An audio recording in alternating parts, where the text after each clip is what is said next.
to move away from the 80s and 90s. I know that a lot of this stuff can seem kind of dated if you're looking at them with fresh eyes. So instead, let's look at the 1930s. This is Freaks.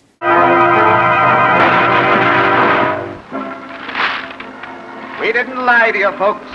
Even going through the plot of Freaks is incredible when you consider the time frame in which it came out. The movie follows a circus which stars a few select people: a trapeze artist named Cleopatra, a strongman named Hercules, and a freak show with probably the most convincing special effects imaginable. And by that I mean there were no special effects. These were actual freak show performers. Anyway, one of the freaks, Klaus, runs into some money through an inheritance, and the strongman and trapeze artist conspire to seduce Klaus, kill him, and take his money. The freaks find out about this and respond by chasing them both down, killing the strongman, and beating the trapeze artist, poetically turning her into a freak. I told you before, I don't skip on spoilers. The film is remarkably disturbing.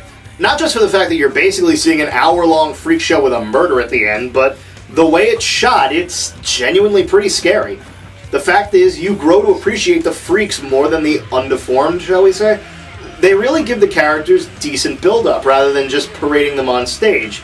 And by the end of it, you're rooting for the destruction of the main characters. The humans are surprisingly more one-note than the people who have made a career out of being, obviously, one gimmick. We accept the one of us. Gooba gobble, gooba gobble. You've probably seen some sort of parody or reference to the dinner scene where the freaks accept Cleopatra and she responds by getting drunk, revealing that she's having an affair and spilling booze. Freak! Freak! Freak! Get out of here! What a bitch. Bravo used to have this great countdown show called The 100 Scariest Movie Moments. They actually used to air it all the time around Halloween and came out with a couple of different versions of it. And in the first one they did, the ending scene of this movie was in the top 20. And yeah, seeing that on that countdown is the whole reason why I tracked down this movie to begin with, and it did not disappoint. The chase is really intense with the rain and the lightning, the small shots of the freaks chasing her through the maze and the dirt and the mud, and... okay. What the hell are you going to do with that? Seriously. What's probably more interesting about the movie isn't so much the content, but what happened in real life. The movie did not go over well. There were some pretty terrible pre-screenings, critics tore it to shreds, and there's a woman in one of the screenings who actually claimed the movie was so evil it gave her a miscarriage. That's not a joke, she actually did that. And unfortunately, this movie pretty much killed Tod Browning's career.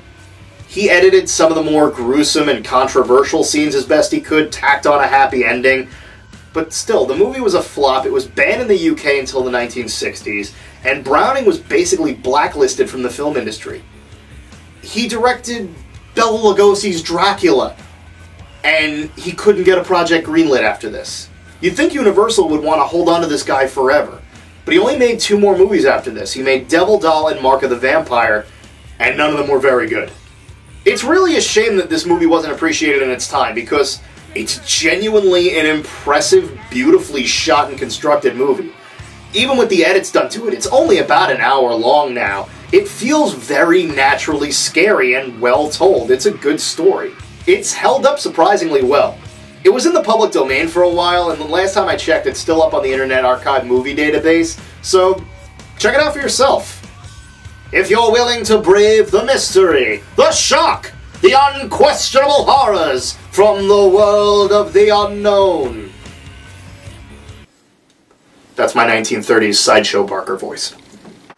Jesse, slimy freaks.